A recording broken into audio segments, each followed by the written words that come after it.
Chapter 5. Again. Riku had been expecting to arrive in a new world, but instead he found himself in one he had already visited on his journey.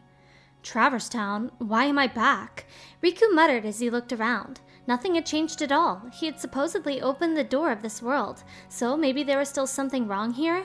Riku heard soft footsteps behind him and turned around. Joshua. Nice of you to join us, the boy said in his usual easygoing way. What happened? Trouble happened. I was hoping one of you could help.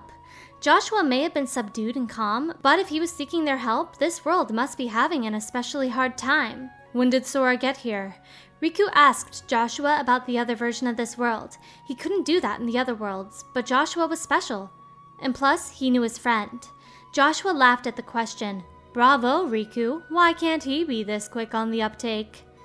Yeah, well, Sora's a little... While he didn't know exactly what had been said on the other side, Riku had a pretty good idea, and just imagining it brought a smile to his face. Joshua did the same and began to laugh out loud, but his expression quickly turned solemn and grave.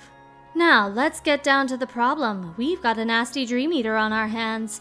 It keeps jumping between worlds. Not only that, it knows how to summon creatures like it. What kind of power or inherent traits would allow a Dream Eater to cross between both versions of a world? As far as I know, only Joshua can pull off that particular feat. If a Dream Eater can make the jump too, that's hard to believe, even coming from Joshua. Riku mulled it over for a moment as the other boy continued. Pretty powerful ones too. The others are on a mission to stop it, but they need help. The others? You mean Shiki and her friends? Riku remembered the two he'd met before, Shiki and Beat. That's right, they all found their game partners, and Shiki is over fighting in the other Traverse Town. In fact, Sora is helping them out. Good to hear. So, what can I do? If they were with Sora, there wasn't much cause for concern. As long as they worked together on both sides, not even a Dream Eater that actually moved between worlds would be a problem to defeat. Actually, the Dream Eater just reappeared in the Fountain Plaza. I sent Beat and his partner to face it. I'm on it. If I'm going to help, then the earlier the better. Riku set off to take care of it straight away, but Joshua called out to stop him. Riku, there's something else you need to know. Riku glanced back and noticed that Joshua looked fairly serious. These two Traverse Towns separated by the portal. I was under the impression they were parallel worlds, but it looks like I was wrong. Wrong how? Riku came to a halt. Does he mean to say the two sides only look connected, but actually aren't? That's where it gets tricky. After you and Sora left, Shiki crossed the portal to join her game partner. Did you notice players have a mission timer inscribed on their hands? Well, that's where it gets tricky. After you and Sora left, Shiki crossed the portal to join her game partner. Did you notice players have a mission timer inscribed on their hands? Well, when she got to the other side, Shiki had more time left on her clock than her partner. But when Beat's partner crossed over to the other side, she had less time left. So time flows differently here and there. So what? That's true of any two worlds. Their home world would be running on a different time axis too, Riku replied. Each world had its own unique passage of time. For instance, it was possible that when Shiki and the other girl went back to their home worlds, no time at all had passed there, meaning they had returned right after the moment they were erased. That was simply how it worked. Yes, I understand that, but if these Traverse Towns were parallel worlds, then time would flow the same in both. But it doesn't, ergo, they are not parallel worlds. You mean, there's a past and a future? If the worlds are connected but not parallel, does that mean Sora and I touched down in different times? Josh had more to say though. No, impossible. The worlds are nearly separate. It's not just that time sets them apart. As yourself noted, every world flows at its own pace, which tells me that for all their similarities, these are two distinct worlds. Distinct worlds? Riku fell into thought, unsure of the implication of what Joshua had said. Two nearly identical worlds that are completely separate, and yet tied to each other? Yes, but this is all conjecture. It's like the same world imagined by two people. What does that tell you? That we're in a dream. Riku offered the solution that popped into his mind. It wouldn't be far-fetched to imagine time flowing differently in a dream. Master Yen Sit had already explained to them that these worlds were sleeping. But then, who's the one doing the dreaming? Is it me? Sora? The world itself? Yes, bravo again, Riku. In which case, none of this may matter one bit to me or my friends, but to you and Sora, I think it might be a vital clue. Right, thanks. So you need me in the plaza? Wow, I'm running out of bravos. Riku was grateful to Joshua for filling him in. That sounded pretty important. As he turned to walk away, though, Joshua stopped him once again. Huh? What's up? Your little friend there. The boy was looking at Meow Wow with his arms crossed. Something wrong? You only had one spirit when you left, if I recall. It was true. Komori-Bat was the only Dream Eater Joshua had taught Riku how to create. Yeah, he just kinda showed up and started tagging along. Joshua contemplated the matter. No, really, is something wrong? It's nothing, Joshua said, giving the smile of one who knew more than he was saying. Well, I'm counting on you.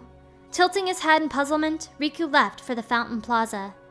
When he arrived, Riku found Beat battling the Dream Eater alongside the tomboyish girl he'd seen on Sora's side the last time he'd visited this world.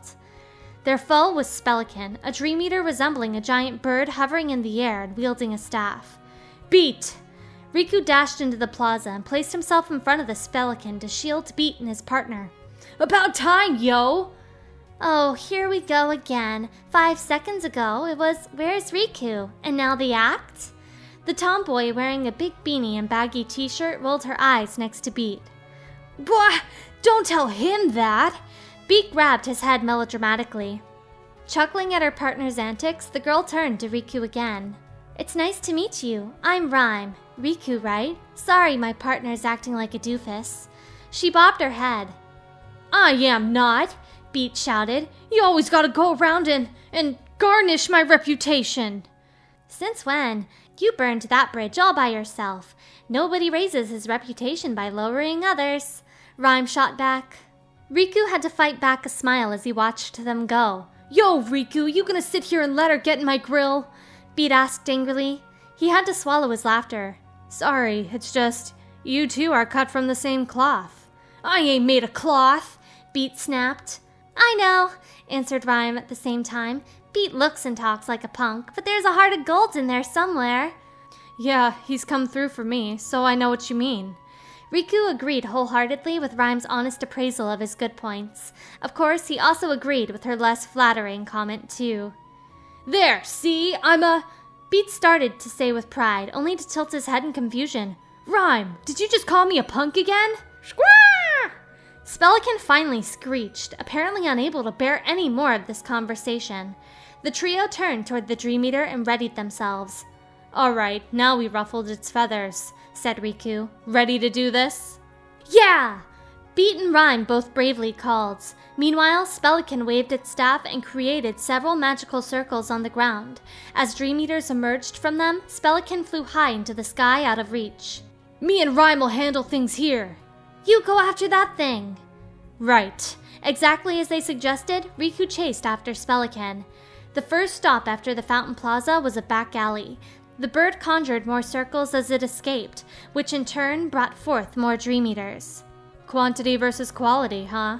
Riku took down the monsters alongside Komori-Bat and Meow Wow, but the Dream Eaters just kept coming one after the other. There's no end to them. Spelican was going to get away at this rate.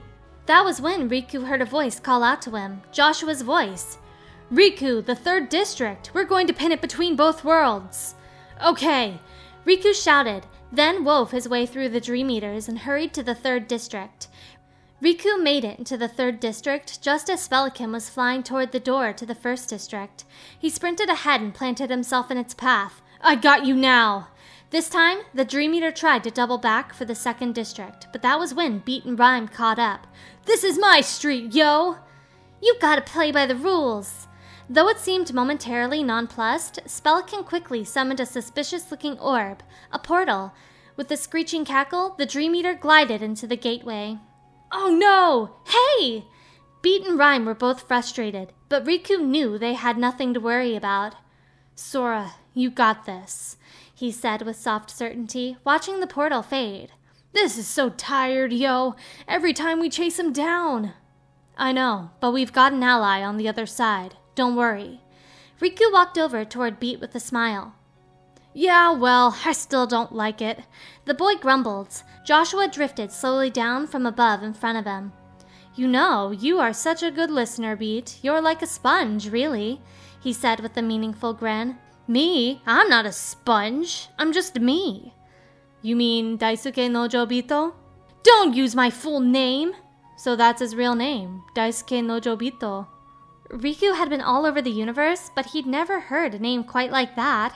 That's a weird name, he commented before he could stop himself. Hey! Beat snapped while Rhyme and Joshua laughed at the two of them. Up ahead, the keyhole to the next world appeared and grabbed their attention. Well, it's time to go, Riku said before raising his keyblade. Hey Riku, thanks, called Rhyme. Yeah, stay cool, added Beat. We'll catch up with you soon. Say hi to Sora. Rhyme and Beat sounded reluctant to part ways, but they also seemed confident that they would meet again. Sure, Riku replied with a smile. On the other hand, Joshua was still a little concerned. Riku, remember what I said. Be careful. If this really is a dream, it's going to lie to you to try and make you think it's real. I got it, Riku nodded. The line between dream and reality would blur in these worlds. If the world itself was lying to him, discerning the truth could prove difficult. What? I don't get it. Beat cocked his head to the side, totally confused. You and Sora would break your heads on this one, Joshua quipped. Blah! Beat protested, prompting the four of them to break out into laughter again. I bet Sora's already made short work of that thing on the other side. Riku raised his keyblade to the keyhole and moved on to the next world.